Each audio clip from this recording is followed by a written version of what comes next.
আসসালামু আলাইকুম। হাসিব টিউটোরিয়ালের পক্ষ থেকে সবাইকে স্বাগতম। আজকে আমাদের আলোচনার বিষয় হচ্ছে ফিন্যান্সের প্রথম পত্রের ষষ্ঠ অধ্যায় অর্থাৎ দীর্ঘমেয়াদী অর্থায়ন, যেটার আমি তোমাদের সূত্রের ভিডিও এবং একটা কুমিল্লা বোর্ড 19-এর একটা প্রশ্ন সমস্যা সমাধান করেও দিয়েছি। আজকে যশোর বোর্ড 19-এর সমস্যা সমাধান করে দিব। আশা করি তোমরা A to Z খুব ভালো করে দেখবা, দেখলে এই প্যাটার্নের যে সৃজনশীলগুলো আসবে 100% উত্তর দিতে পারবা। চলো শুরু করা যাক। ক নাম্বার প্রশ্নতে বলা আছে অগ্রাধিকার শেয়ার কি? অগ্রাধিকার মানে হচ্ছে কি অধিকার বেশি। অগ্রাধিকার মানে কি অধিকার বেশি। ওকে, এখন যে শেয়ারের মালিকগণ মূলধন ও লাভ্যাংশ ফেরতের ক্ষেত্রে সাধারণ শেয়ারের চেয়ে বেশি অধিকার পেয়ে থাকে তাকে অগ্রাধিকার শেয়ার বলে। ওকে, তুমি ক নাম্বার লিখলে শেষ। এবার খ বলছে সংরক্ষিত মুনাফা বলতে কি বোঝায়? এখন দেখো সংরক্ষিত মুনাফা, তো সংরক্ষিত মুনাফা বলতে কি বোঝায়? সংরক্ষিত মানে রেখে দেওয়া, অর্থাৎ নিট মুনাফার যে অংশ শেয়ার হোল্ডার অথবা সাধারণ শেয়ার মালিকদের মধ্যে বন্টন না করে ভবিষ্যতের জন্য জমা রাখা হয় তাকে সংরক্ষিত মুনাফা বলে। এখন সংরক্ষিত মুনাফার ব্যাখ্যাটা কি লিখবা? কোম্পানির জন্য সংরক্ষিত মুনাফা অনেক গুরুত্বপূর্ণ, কেননা ভবিষ্যতে কোনো অর্থ তহবিলের দরকার হলে কোম্পানিরা সংরক্ষিত মুনাফা থেকে তাদের প্রয়োজন মেটায়। এছাড়া সংরক্ষিত মুনাফা কোম্পানির মূলধন বৃদ্ধিতে ও বিনিয়োগ বৃদ্ধিতে সহায়তা করে। যদি এটা লেখো তাহলে সংরক্ষিত মুনাফা থেকে তুমি 2 নাম্বারে পাবা। এরপর গ নাম্বারে বলছে উদ্দীপক অনুযায়ী মেয়াদ পূর্তিতে এ বন্ডের আয়ের হার কত? যদি আমি বলছি যে মেয়াদ পূর্তির কথা লেখা থাকে, এর মানে এটা হচ্ছে YTM। কথাটা বুঝছো কি বলছি? যদি উদ্দীপক অনুযায়ী মেয়াদ পূর্তিতে এ বন্ডের আয়ের হার নির্ণয় করতে বলে, আয়ের হার কত, যদি এরকম কোনো কোশ্চিন বলে এর মানে এটা YTM, অর্থাৎ ইল টু ম্যাচুরিটি। এখন আমরা YTM বের করতে হবে, আমাদের তা আয়ের হার বের করতে হবে। আর ঘ নাম্বারে বলছে কোন বন্ডে মিস্টার অজয়ের জন্য যুক্তিযুক্ত বলে তুমি মনে করো? আচ্ছা দেখো, এখানে উপরে যে 2টা বন্ড দেওয়া আছে, যদি 2টা বন্ডেরই আমি বর্তমান মূল্য বের করি, তারপরে যে বন্ডের বর্তমান মূল্য বেশি হবে সেই বন্ডেই মিস্টার অজয়ের বিনিয়োগ করা যুক্তিযুক্ত বলে আমি মনে করব। দেখো গ নাম্বারে আমাকে এ বন্ডের মেয়াদ পূর্তিতে আয়ের হার নির্ণয় করতে বলছে, তো লিখবো এ বন্ডের মেয়াদ পূর্তিতে আয়ের হার। এটা মুখে বললাম যেন লেখাটা সুন্দর করে লিখে নাই, একটু বুঝে নাও আর কি। তো এ বন্ডের মেয়াদ পূর্তিতে আয়ের হার, যদি এ বন্ডের মেয়াদ পূর্তিতে আয়ের হার বের করতে বলে তাহলে দেখো এটা YTM এর সূত্র। তো আগে লিখতে হবে দেওয়া আছে, দেওয়া আছে অনেক সময় তোমরা ভুলে যাও যে কোন কোন মানগুলো লাগবে আমার। এই জন্য আমি দেখো এটা মনে মনে আমার কনসেপ্টটা আমি YTM এর সূত্রটা সাইডে লিখে রাখবো। পরীক্ষায় তো লেখা সম্ভব না, পরীক্ষায় মাথায় রাখতে হবে। তো না হলে তুমি এটা আমি এমনিতে তোমার জন্য সুবিধার জন্য লিখছি আর কি। তো প্রথমে দেখো অভিহিত মূল্য এই প্রশ্নতে দেওয়া নাই, অভিহিত মূল্যটা দেওয়া নাই, এটা তোমাকে একটু কষ্ট করে ধরে নিতে হবে। অভিহিত মূল্য দেখো আমি কত টাকা ধরবো এখন, যেহেতু এক প্রশ্নতে এ বন্ডের বাজার মূল্য দেওয়া আছে 600 টাকা, তো অভিহিত মূল্য আমাকে অবশ্যই 800, 1000, 1200 এইভাবে ধরতে হবে, বেশি বড় ধরা যাবে না। এখন যেটাই ধরো অঙ্ক হবে, কিন্তু এই জন্য তুমি 1 লাখ ধরবা, 2 লাখ ধরবে এরকম মানে ধরা যাবে না, একটু লিমিটেশন আছে আর কি। অর্থাৎ 600 থাকলে 800 ধরলা বা 1000 ধরলা। আমি হিসাবের সুবিধার্থে আমি অভিহিত মূল্যকে 1000 টাকা ধরলাম। ওকে, তাহলে অভিহিত মূল্য আমি 1000 টাকা ধরলাম। তারপরে সুদের হার, আমরা সুদের হারকে আয় দ্বারা প্রকাশ করি। তো সুদের হার কত % দেওয়া আছে? অবশ্যই প্রশ্ন দেখো যে 12% দেওয়া আছে। তো 12%টাকে আমি পার্সেন্ট ছাড়াবো না, কারণ এই পার্সেন্টের কোনো সূত্রের মধ্যে কাজে লাগে না, এটা শুধু সুদের পরিমাণ বের করতে কাজে লাগে। তাহলে দেখো তারপর সুদের পরিমাণ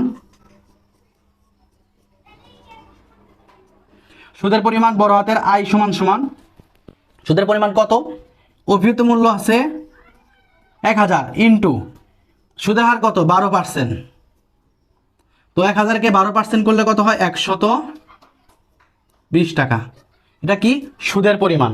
এরপরে লাগবে আমার এনএসভি মানে নিট বিক্রয় মূল্য, এটাকে অনেকে এসভি দ্বারা প্রকাশ করে, তোমরা যে যেটা দ্বারা প্রকাশ করতে পারো। তো দেখো বিক্রয় মূল্য বা বাজার মূল্য, বাজার মূল্য মানেই কিন্তু বিক্রয় মূল্য, যে যেটা লেখো কোনো সমস্যা নাই। বাজার মূল্য এনএসভি ইকুয়াল কত টাকা দেওয়া আছে? 600 টাকা। আশা করি সূত্রের এই কটা উপাদানই দেওয়া আছে, আর আমাকে ওয়াইটিএম বের করতে বলছে। তো ম্যাথ পদ্ধতিতে আয়ের হার ওয়াইটিএম সমান সমান কত আমি লিখবো? হোয়াট চিহ্ন দিব। ঠিক আছে, এখন আমি বের করব। তো লিখবো আমরা জানি ম্যাথ পদ্ধতিতে আয়ের হার বা ওয়াইটিএম সমান সমান, এটা লম্বা দাগ দিব, উপরে হচ্ছে আই যোগ এমভি মাইনাস এনএসভি অর্থাৎ নিট বাজার মূল্য, ঠিক আছে, ভাগ এন। তোমরা পরীক্ষা এইভাবেই দিবা, ঠিক আছে। তারপর এমভি প্লাস এনএসভি ভাগ 2। আশা করি সূত্রটা সবার ক্লিয়ার। ভালো করে ওয়াইটিএম এর সূত্রটা মুখস্থ করে নেবা। ওয়াইটিএম ম্যাথ পদ্ধতিতে আয়ের হার অর্থাৎ yield to maturity equal I plus MV minus NSV ভাগ এন, এমভি প্লাস এনএসভি ভাগ 2। ওকে, এখন দেখো আমি মান বসাবো। আমরা মান কিন্তু বের করছিলাম, যেটা আমি মুছিয়ে দিছি। দেখো আয়ের মান কত ছিল? 120 টাকা যোগ এমভি, এমভি আমরা ধরে নিয়েছিলাম কত? 1000 টাকা। এনএসভি বাজার মূল্য হচ্ছে 600 টাকা। আর এন ইকুয়াল টু বছর, বছরটা আমরা তখন দেখি নাই বা লিখি নাই, বছরটা প্রশ্নতে দেওয়া আছে, দেখিও বছরটা দেওয়া আছে 6। ওকে, এরপর এমভি প্লাস এনএসভি, এমভি এই যে 1000 যোগ এনএসভি ইকুয়াল টু 600 ভাগ 2। এখন দেখো আমি এর আগে ক্লাসে বলছিলাম আমরা আগে করি ভাগের কাজ, তারপরে গুণ, তারপরে যোগ, তারপরে বিয়োগ। ওকে, তবে যদি বন্ধনী থাকে, প্রথম বন্ধনী, ওই বন্ধনীর ভিতরে এই ভাগ গুণন যোগ বিয়োগের কাজ করতে হবে, আগে বন্ধনীর কাজ করতে হবে। তাহলে এখানে একটা বন্ধনী আছে, তাহলে 120 যোগ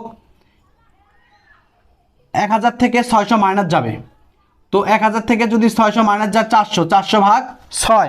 দেখো ক্যালকুলেটরে যদি আমি 1000কে 600 দিয়ে বাদ দেই তাহলে হইতেছে কত আমার? 400। 400কে আমি 6 দিয়ে ভাগ করব সরাসরি, তো 400 ভাগ 6 ইকুয়াল থাকে কত?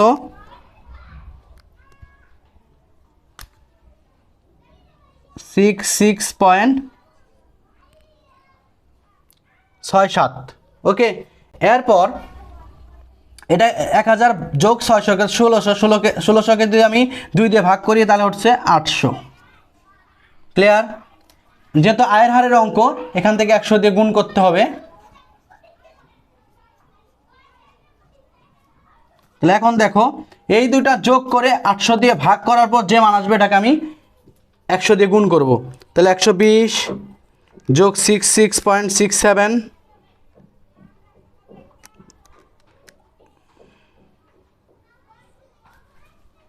0.2333, 4টা 3, তারপর 75 ইন্টু 100,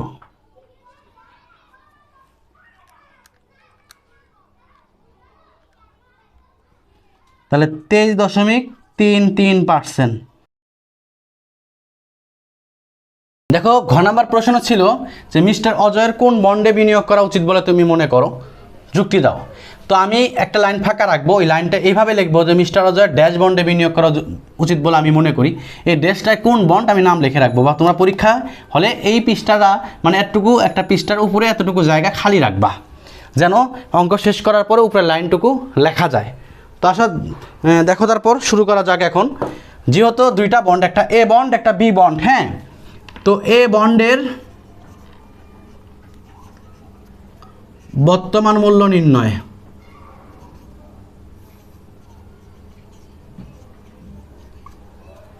তো আমরা লিখব দেওয়া আছে, কি দেওয়া আছে দেখো,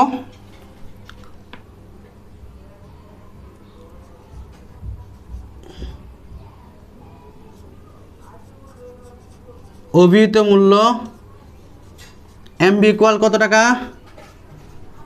1000 টাকা। তাহলে অভিহিত মূল্য এমভি ইকুয়াল টু কত? 1000 টাকা। সুদের হার আই ইকুয়াল কত? 12%।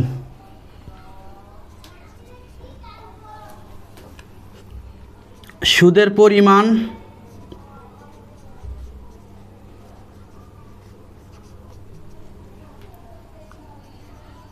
1000 ইন্টু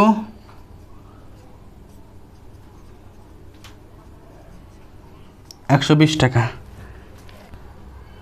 অভিহিত মূল্য সুদের পরিমাণ সময়, প্রশ্নতে সময় ইকুয়াল টু দেওয়া আছে 6 বছর। অঙ্কটা দেখো প্রত্যাশিত আয়ের হার দেওয়া নাই, তো তোমাকে প্রত্যাশিত আয়ের হার দেওয়া নেই, তুমি প্রশ্নটা ভালো করে দেখে নিও যে প্রত্যাশিত আয়ের প্রশ্নের মধ্যে দেওয়া নাই, এই কারণে আমি প্রত্যাশিত আয়ের হার ধরে নিব।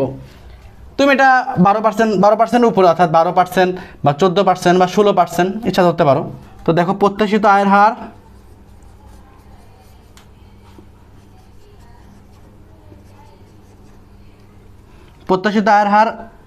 কেডি 16% ধরে নিলাম। অবশ্যই নিচে এক্ষেত্রে নোট দিবা অবশ্যই যে প্রত্যাশিত আয়ের হার এবং অভিহিত মূল্য ধরে নেওয়া হয়েছে, ঠিক আছে। তো 16%কে ভাঙে লিখলে 0.16%। তো এখন আমরা কি করব? এখন আমরা বন্ডের মূল্য বের করব। তো আমরা এখন লিখব যে আমরা জানি ভিপি সমান সমান আই ইন্টু 1 মাইনাস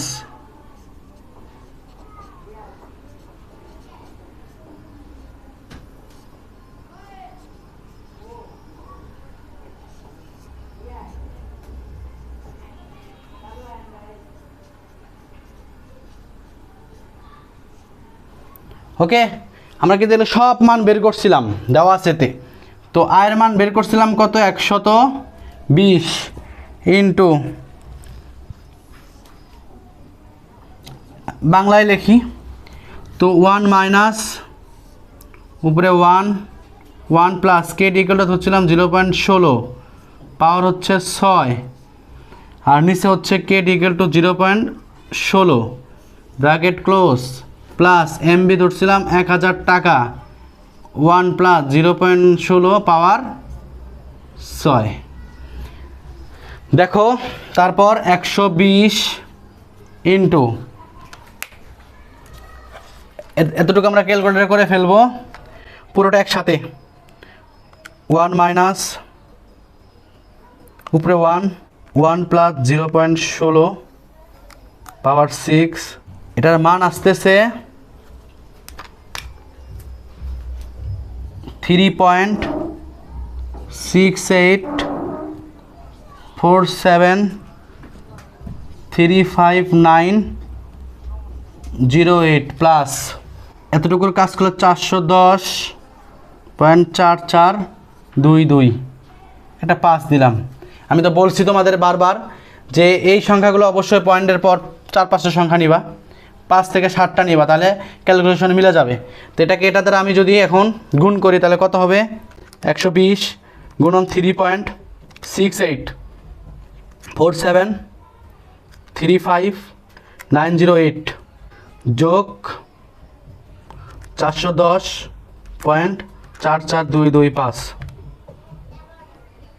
তো দেখো এতটুকু গুণ করে মান আসে 442.8308 যোগ এই দুইটা যোগ করলে মান আসে 852.61 টাকা। তাহলে দেখো এই বন্ডের বর্তমান মূল্য হচ্ছে 852.61 টাকা। ওকে, বি বন্ডের যদি বর্তমান মূল্য নির্ণয় করতে যাই আমি, তাহলে বি বন্ডের সময় উল্লেখ নাই। তো সময় না থাকার কারণে এটা অসীম বন্ড। তো দেখো সুদের পরিমাণ সরাসরি লিখলাম আর কি, তোমরা বুঝে নিও। সুদের হারটা লেখো, উপরে সুদের হার আই সমান সমান লেখো। সুদের পরিমাণ বড় হাতের আই সমান সমান 700 ইন্টু 10% ইকুয়াল 70 টাকা। এখন জিজ্ঞেস করতে পারো 700 কই পাইলাম, তো লিখব অভিহিত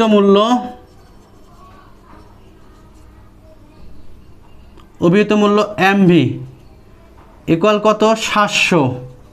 এটা আমরা ধরে নিছি, এ বন্ডের বর্তমান মূল্য ধরে নিছিলাম, অভিহিত মূল্য ধরে নিছিলাম 1000 টাকা, আর বি বন্ডের ধরে নিছি অভিহিত মূল্য 700 টাকা, কারণ এর বাজার মূল্য কম দেওয়া। আর সুদের হার আই সমান 10% দেওয়া আছে। হ্যাঁ, অ্যান্ড প্রত্যাশিত আয়ের হার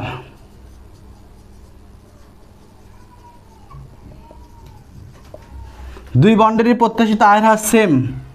সো প্রত্যাশিত আয়ের হার কেডি ইকুয়াল 16%, এটা আমরা ধরে নিছি, তাহলে 0.16। তাহলে ভিভি ইকুয়াল, মানে আমরা জানি V V equal I by KD, কারণ এটা হচ্ছে কি বলে অসীম বন্ড, মনে থাকবে তো। অসীম বন্ডের আয়ের মান কত 70 আর কেডি 0.16। তাহলে আমরা ভাগ করি, অ্যান্সার বের হয়ে আসবে 70 ভাগ 0.16, তাহলে 8437.50 টাকা। এখন দেখো আমরা যখন মূল্যায়ন করতে যাব, আমরা বি বন্ডের কিন্তু বর্তমান মূল্য পাইছি 437 টাকা, এটা বি বন্ডের। তাহলে এ বন্ডের বর্তমান মূল্য আমরা কত বের করছিলাম মনে আছে? আমরা এ বন্ডের বর্তমান মূল্য বের করছিলাম হচ্ছে 851.62 টাকা। তাহলে একটু খেয়াল করো যে বি বন্ডের বর্তমান মূল্য 437.50 টাকা, এ বন্ডের বর্তমান মূল্য 851.62 টাকা, সরি 852.62 টাকা। এখন এদের বাজার মূল্য কত দেওয়া আছে? মূল্যায়নের ক্ষেত্রে অবশ্যই বর্তমান মূল্য যে বন্ডের বেশি হবে সে বন্ড আমরা গ্রহণ করব। এই বন্ডের বাজার মূল্য প্রশ্নতে দেওয়া আছে বি বন্ডের 450 টাকা, আর এ বন্ডের বাজার মূল্য দেওয়া আছে 600 টাকা। তাহলে দেখো ভালো করে শোনো, এখানে যে বন্ডের বর্তমান মূল্য বেশি সেই বন্ড আমাদের বিনিয়োগ করা উচিত। আবার বলতে, যে বন্ডের বর্তমান মূল্য বেশি সে বন্ডে বিনিয়োগ করব, কিন্তু এটা তুলনা করব কার সাথে? অবশ্যই বাজার মূল্যর সাথে। তাহলে দেখো এটার বর্তমান মূল্য কত 437 টাকা, আর এটার বাজার মূল্য কত 450 টাকা। তাহলে দেখো বর্তমান মূল্য কম, এর মানে এটা আমি বিনিয়োগ করব না, এটা বাতিল। এর বাজার মূল্য কম, বর্তমান মূল্য বেশি, এর মানে এটা আমি বিনিয়োগ করব। ঠিক আছে, তাহলে মিস্টার অজয়ের এ বন্ডে বিনিয়োগ করা উচিত বলে আমি মনে করি, কেননা এ বন্ডে বিনিয়োগ করলে তার লাভ বেশি হবে। আশা করি আমার ভিডিওটা তোমাদের ভালো লাগছে, আর যদি তোমাদের কোনো সমস্যা থাকে তোমরা কমেন্টে জানিয়ে দিও, আর ভিডিওটা ভালো লাগলে অবশ্যই একটা লাইক দিও, কারণ এই ভিডিওগুলো অনেক কষ্ট করে করা হয়। তোমরা যদি লাইক দাও তাহলে আমাদের ভিডিও করতে ভালো লাগে। ঠিক আছে, আশা করি এই পর্যন্ত তোমরা সবাই ভালো থাকবা, সুস্থ থাকবা। তবে আরেকটা কথা আমি তোমাদেরকে বলে রাখি, সেটা হচ্ছে এখন আমাদের বন্ডের সূত্র দেওয়া শেষ, এমসিকিউ এখন আমরা দিব, সিকিউ আমাদের দেওয়া শেষ হয়ে গেল আজকে থেকে। এরপর আমরা এমসিকিউ দিব, এমসিকিউ দেওয়ার পর আমরা অষ্টম অধ্যায় নিয়ে এরপর আলোচনা করব। ঠিক আছে, তোমরা যদি এই ম্যাথগুলো ফলো করো আশা করি তোমাদের অনেক ভালো হবে। ওই পর্যন্ত ভালো থাকবা, আল্লাহ হাফেজ।